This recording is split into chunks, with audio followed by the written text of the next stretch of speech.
ได้ที่เนี่ยเก็บงานครับไม่ได้เก่าของงานมุ่งแย่สิกลับมาเลิกมาหาการของพวกเราเปิดโอกาสให้ชาวนุ่มไว้นุ่มโตของเราแล้ว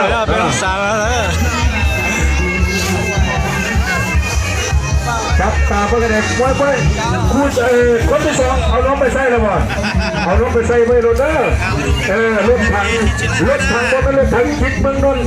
รถถังมาจากบ้านน้ำคุยกลับมาการห้องกลับมาแล้วโอ้มวยคนนี้สีเดียวกันผู้นึงได้เกียบสีดำเนาะผู้นึงได้เกียบสีขาวโม่เป็นอย่างสังเกตเพื่อดีกรรมการบอกออกไปได้แล้วเขามุ่งกินน้ำซะก่อนมาเบิ่งยกที่หนึ่งของมวยคู่นี้คู่เอก2-1มาแล้ว2-1มาแล้วจับตาเบิ่งให้ดีมาเบิ่งโอ้เพิ่นมีมือสาบ่ไม่ธรรมดาไอ้เรียกเพิ่นทีมงานของเพิ่นมาแล้วมวยซ้ายมวยยางเบิ่งก็มาแล้วโปรโซก็มาโปรโซมันจะไปเลยก็ต้องให้ลูกก็ให้แล้วทีมงานของเพิ่นยางมาทีมกันเตะก็มาแล้วโอ้เอาเพื่อนมันสิไปเสียบักดำน้อยบักดำน้อยมันสิมาสิดำสิดำเฮ้ยจะมาเลยจะไปบักดำน้อยสบายใจหัวป้อมีปัญหามาโอ้ยไปมาเข้าใส่เขาตัวเข้าใส่ไปแล้วตัวเขาไปตรงนั้นจ้าสุดยอดที่ว่าสุดยอดแต่ศิลานับใจนักกีฬายังได้ยังพอไม่สุดยอดแล้วที่นับใจนักกีฬาเข้ามาสิงห์ดำเลยมาใช่คุณแจ็คมาทำไมแจ็คมาทำไมมันทำไม่ได้สบายแล้วบอกคำน้อยมาเข้าไปแล้วปอสมาเข้าไปแล้วปอสมาขยับเข้าไปเจอปอสมาแข้งซ้ายสิงห์มาอย่างหลุดขาสั่นขายาวๆอยู่ใส่ปอสมาขายาวหวดไปเลยตามคออยู่ใช่ของรถตัวรับขึ้นแล้วมาเป็นแนวเลยรับหลายบอดีปอสมาแค่ตัวเข้าไปรับตัวอีกแล้วแจ้งหัวสู้ก็ไม่แจ้งหัวถอยมาย่างเข้ามาแล้วย่างมาแล้วโอ้ไปเลยแค่ตัวเข้าไปได้เด็กมาใส่ก้าวขวาอาการก้าวซ้ายมามึงออกไปเลยคู่นึงเอาให้เก็บไปซะก่อนคู่ที่สองต้องไปขึ้นมาครับมาแล้วยาวมาแล้วเอาไปเอาไปมึงจะเก่งบักลามึงจะเก่งบักคำน้อยอย่างเขาแล้ว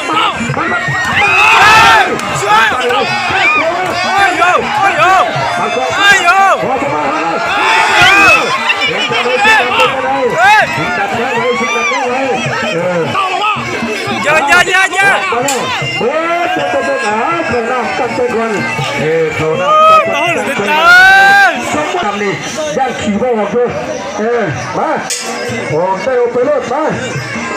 เอาได้ออกไปรถมาแล้วพอสมัครเข้ามามึงจะเก่งว่ากับย่างเข้ามาแล้วพอสมัครเข้ามามาเป็นต้าเลยจะมีปัญหามาแล้วคุณยังมีคนทำมาแล้วต้าท่าแล้วมันใส่พอสมัครมาดูท่าแล้วทำไม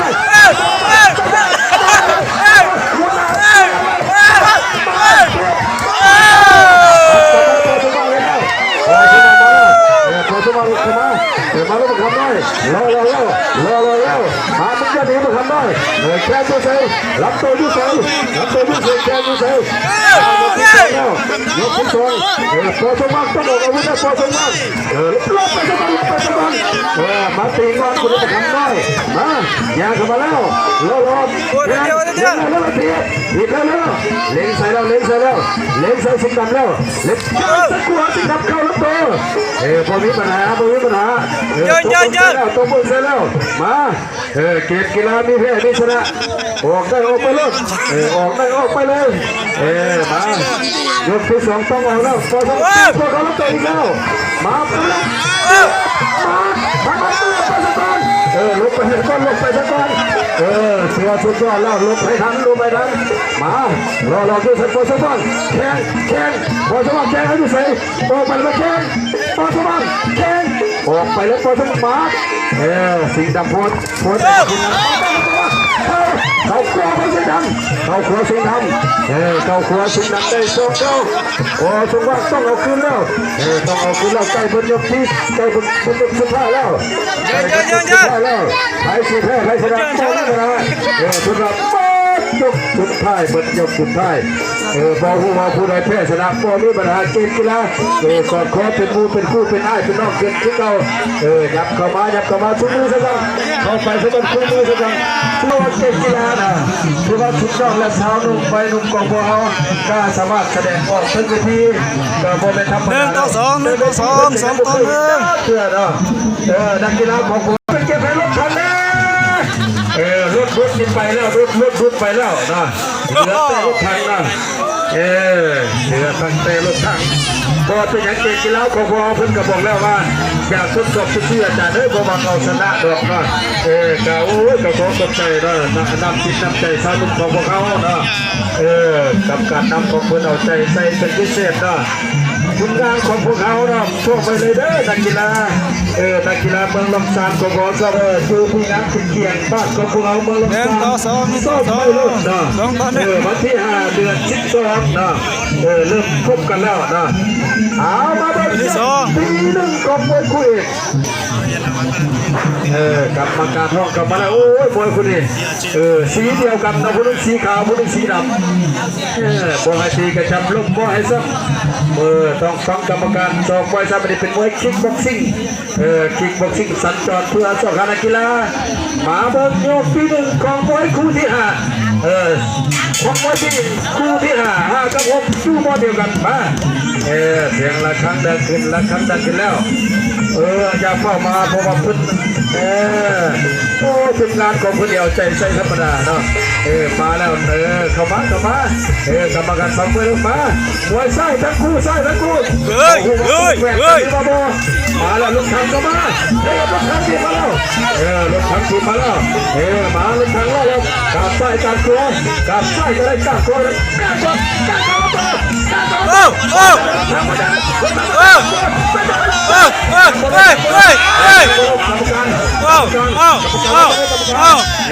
ารเราจะได้กรรมการ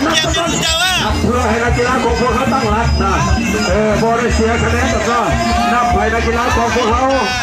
มีโอกาสมาชกกันอีกนะเป็นจะได้บัดใจบัดครัวเขาเซไปแล้ว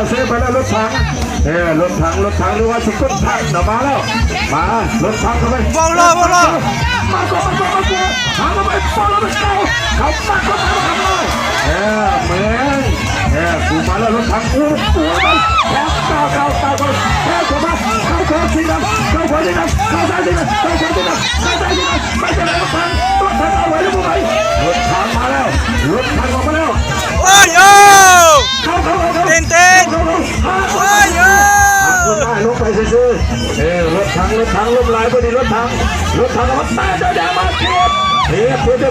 แค่ใจของตัวแค่ใจโอ้ยรถถังเราลงเจ๊ที่ดันชิดเลยออกมาโอ้ยเข้าเลยเรื่องสีน้ำกรรมการเชื่อไปเสียลูกเสียส่งไปน้อยมาแล้วใช่เราต่อไปรถถังไปจะได้รถถังเสียยอมแล้วใจสิละสาวนุ่มไปนุ่มกว่าบอลของใจด้านกีฬาสู้เข้าไปใจยอมเนาะขอโทษขอไปน้ำไม้เพิ่นขอโทษขอไปน้ำไม้เพิ่นต้องจะได้รถถังกับรถบุญให้เยอะพอเป็นอย่างเจ้ากีฬากองพวกเราดีแท้ดีชนะเอายาดมไปเพื่อนยาดมเพื่อนเมื่อยไปยาดมไปเพื่อนเนาะเป็นกีฬาสมัครเล่นเป็นจะได้เพื่อนบอลเก็บดอกเปื่อยเนาะเพื่อนเป็นเส้นมันหนีไว้พ้นเพื่อนว่ากรรมการชูมือให้สิงห์ดำมาจากไปจะดีสนามไปแล้ว แล้วตูน้อยพ่อแม่ธรรมดาเนาะอาจจะเป็นไอ้มุ้งชิ้นป้าทั้งสองเนาะเพิ่นได้45 ปีแล้วเนาะเอากับตกกระเตยนะแม่